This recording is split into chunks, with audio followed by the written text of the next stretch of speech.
Welcome back to Access Anime. My name is Henshin Ikeda, and today I'll be doing a walkthrough and review of Hakkenden 8 Dogs to the East, episode 11. Now, if you remember from the last episode, we find out Shino, he meets a woman in a church, and at first I thought she was going to kidnap him. She had that look like, I'm going to steal you or I'm going to mess you up. But no, actually this woman, and yes, she is a common whore, just putting that out there, she goes to the church for repent or something along those lines, and she thinks Shino reminds her of her brother. I know, it's kind of interesting, yet again, in a church. I don't know, but Shino does reach out to this woman, and her name is Kohaku, by the way. And I thought it was an interesting little cutscene. And again, Shino reaches out to this woman and gives her his pendant, which he got from Satomi. Interesting, right? Moving on past that, we find out Kohaku is approached by the next day by guess who? The other Sasuke, the Shadow. Yeah, the darker side of Sasuke. I'm like, wow. And he wants to do a trade-off. Apparently this woman is sick and she's going to be dying soon, so he's going to give her 1 extra week to live for her eyes. What? Okay, if I'm getting screwed over and I have to give you my eyes, I better be getting something pretty damn good other than 1 extra week to live. I mean, how do you know she's going to die in 1 week? Are you the one that's going to kill her? And we don't really know, but I mean seriously, 1 extra week. No, I wouldn't have made that deal. It's like Russian roulette. Literally, it is like Russian roulette. I mean, at least you have better odds, in my opinion, but sorry, I digress. Moving on past that, guess what? Asakino? Yeah, he actually has a run-in with the Shadow, which is, again, the other side of Sasuke, the darker side. I know, it's the guy who killed his father, took his father's sword, killed his family, took his heart, and this is the guy that pretty much fucked over your life, and he's running away from you. And ironically, this other part of Sasuke, the Shadow, knows Shino. And yet somehow Shino is avoiding the big question, how do you know him? And again, that's where the episode ends. I don't have my final thought and rating at the end of the clip, so stay tuned. But let's dive right on in.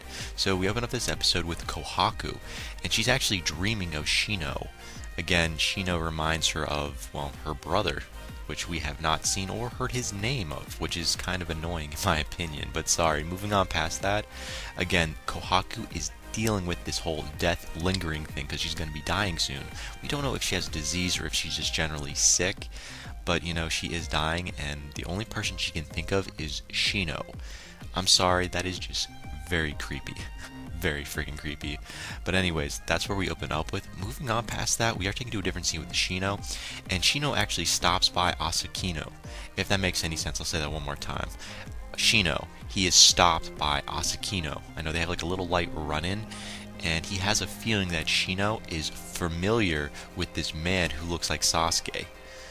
Well, he's right on the money, because guess what? That is Sasuke. That's just the other part of Sasuke.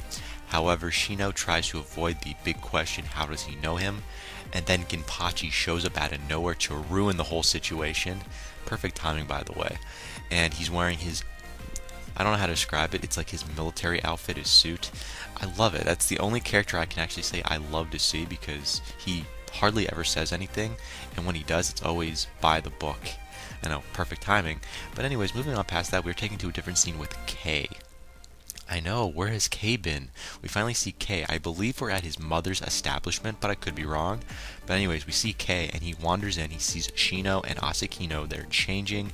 It looks like they're changing in the dress room. You know, just 2 guys changing. Nothing wrong about that. And he's staring at Asakino. Why is Kay staring at Asakino?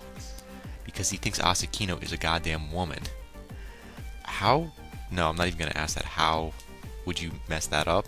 Well, technically, Asakino has a woman's heart, if you remember correctly. Yeah. But, you know, technically Kay doesn't know that. But again, he assumes that Asakino is a woman.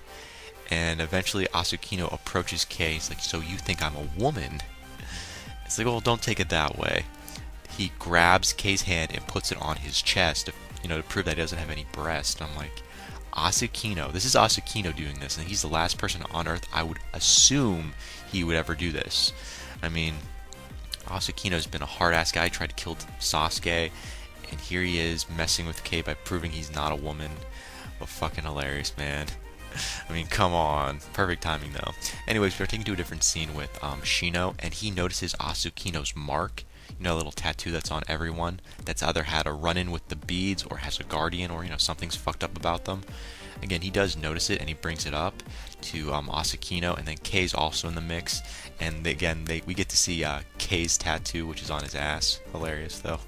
Definitely thought that was worth mentioning. However, we are taken to a little cutscene with Kohaku, and again, she has returned to the church, and she's talking with Shino, and she comes to pray. Come on, she's a common whore. She's coming to pray. She's looking for salvation, but it's too late because she is dying. But you know what? She's reaching out, and at least she was thinking of Shino in the process.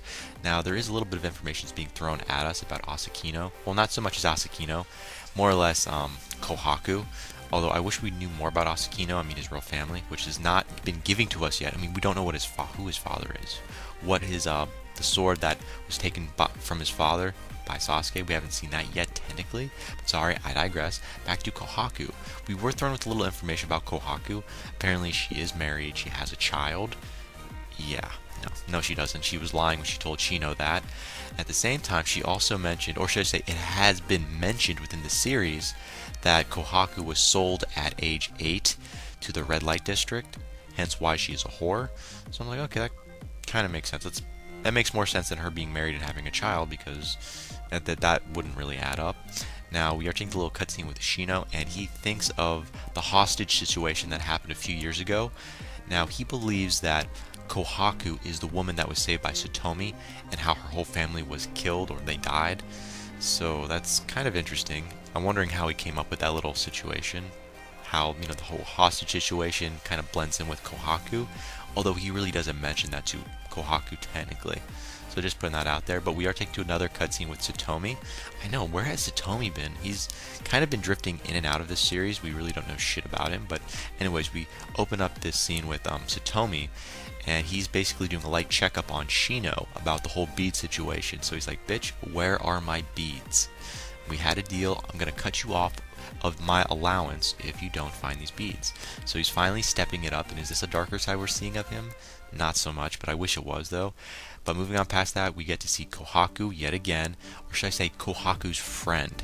Apparently, this is the manager's son of the whorehouse. She's pretty close friends with him, apparently. I didn't understand the whole how they're connected, but anyways, we see Kohaku's friend, which we don't really know his name. I mean, it was presented, but I forget about it because this guy, spoiler alert, this guy dies in this episode, so I really could care less what his real name is.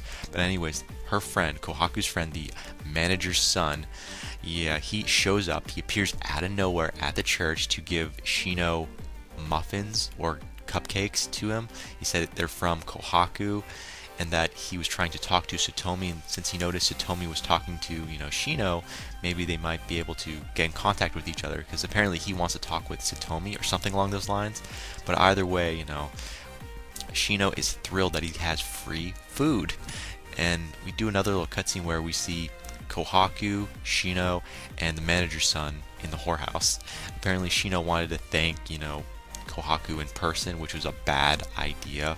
I mean, really a bad idea. And yeah, apparently it's being kind of talked about between Kohaku and the manager's son, as well as Shino, that between Kohaku and the manager's son at one point tried to propose to Kohaku, so I thought that was kind of interesting. So he was trying to do his best to grab her attention, and by bringing Shino over, hopefully something could happen. Apparently because Shino knows Satomi, and this woman has been trying to talk to Satomi or something along those lines, because she believes Satomi is beautiful. He's, I don't want to say cute, but you know, like handsome, and no matter what she does, she believes she'll never be able to have this guy, something along those lines. And again, the manager's son was just trying to grab her attention by bringing Shino over because of who he knows.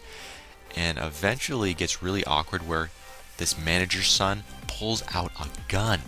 I know, Shino, he rises to the occasion and he tries to protect Kohaku. And he bites the big one. Guess what? The gun goes off. And Shino is dead? Whoa, Shino is dead. How? That doesn't make any sense. Shino has been shot trying to save Kohaku, kind of. And we see the manager's son and, you know, Shino wrestling over the gun, kind of, and the gun goes off and he dies? Oh, no, it gets better. Kenpachi shows up. He's part of the police force. I know he's part of the military, but he's acting like a police officer, technically. Now, what we find out is, technically, Shino is dead, and so is the manager's son. Apparently, Mersume emerges once Shino is dead, and devours the well, the manager's son. So now the manager's son is dead, and Kenpachi is really not taking the defensive here. He's not offensive, he's not defensive, he's just cool with everything. He's just checking up on Shino, and he tells Kohaku, don't ever see him again. And then he takes Shino, and they just leave.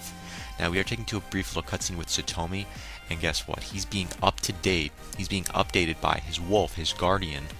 Yeah, his guardian apparently noticed what happened to Shino and got Satomi right away. And then we see Satomi appear right in front of Shino's bed, I guess. And yes, Shino is dead, but he's alive. If that makes any sense, Shino came back from the dead thanks to Musume.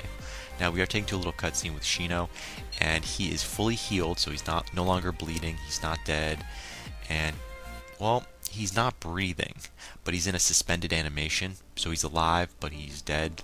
So that really doesn't make any sense in my opinion, but he does have Musume inside of him, so like, I guess it makes more sense since he's being revived with this spirit that's inside of him. And out of nowhere, yes, Shino kind of awakes and he's hungry. Really? Hungry? You just devoured someone and you're hungry? That's not creepy, that's just fucked up. But moving on past that, so Shino, he died, but it was a close call, so he's alive. That's the end result. So we see Musume, and apparently he has changed. Well, I don't know how this really makes sense. He's changed Shino's body. So Satomi points out that in order for Musume to get power up, or for Shino to get stronger, something like that, he's offering Musume his blood or something like that. It was messed up when I saw this little scene because I didn't understand what was going on. Satomi is aware that Musume needs to be fed every so often or something like that, so he offers himself, something like that. And so we're taken to a little cutscene with Kohaku, and yes, Sasuke does tell her that Shino is okay, so if that makes any sense. So Sasuke ends up telling Kohaku Shino is okay. I'm like, do we really need to see that cutscene? I didn't want to see that cutscene, so let's go back to Shino. So we're taken to another scene with Shino, and he feels like his body's on fire, and, well, he's becoming, like he's transforming. I thought, okay, so like I said before, Musume is transforming Shino into an 18-year-old. That's right, Shino now looks like he's an actual adult, like he's 18, even though he's actually older than that, I believe. But sorry, I digress. Yes, Musume transforms Shino into an 18-year-old. Oh, no, it gets even weirder. Satomi, he was attacked by Musume, which is technically Shino, because they're, same body, and he loses a lot of his blood to Shino. And he's okay with that, or at least it appears like he is, and again, that's where the episode ends. As for final thoughts, okay, I'm fucking like, whew, what the hell's going on right now? So tell me, what do you know about Musume that you're hiding from us? And Shino, are you really in your 18-year-old body now? Are you really an adult now? We really don't know. As for Kohaku, are you really going to go through with the whole trade-off with giving your eyes to the other Sasuke just by getting one extra week to live? I think so. But I really don't know why you want to see Satomi so bad. I believe he's the one that saved you from the hostage situation so many years ago. Yeah, that whole hostage situation. I think Kohaku had a lot to do with it. However, I don't know why she's really attracted to Satomi. I know he's like a handsome guy, but why? Sasuke is better in my opinion. But again, that ends it for my final thoughts. As per my rating, 3 out of 5. I'm giving this the short end of the stick because I hated this episode. It did not wow me. There was no fighting. There was drama, but not the good kind. And I was just I was stumbling a lot when I was watching this episode, so did not like it at all. So again, final rating 3 out of 5. And again, guys, that ends it for my walkthrough review of Hakkenden 8 Dogs of the East episode 11. Definitely comment down below, let me know, thumbs up, thumbs down. Definitely subscribe, check me out on Twitter, and follow me if you like. But again, guys, let me know what you thought of this episode, and let me know what you think's gonna happen in the next episode that's coming out. Guys, I gotta hit the bricks and I gotta go, and before I go, I gotta say it, and I always say it. You can't stop the access, but you can watch the feed. I'll see you later, guys.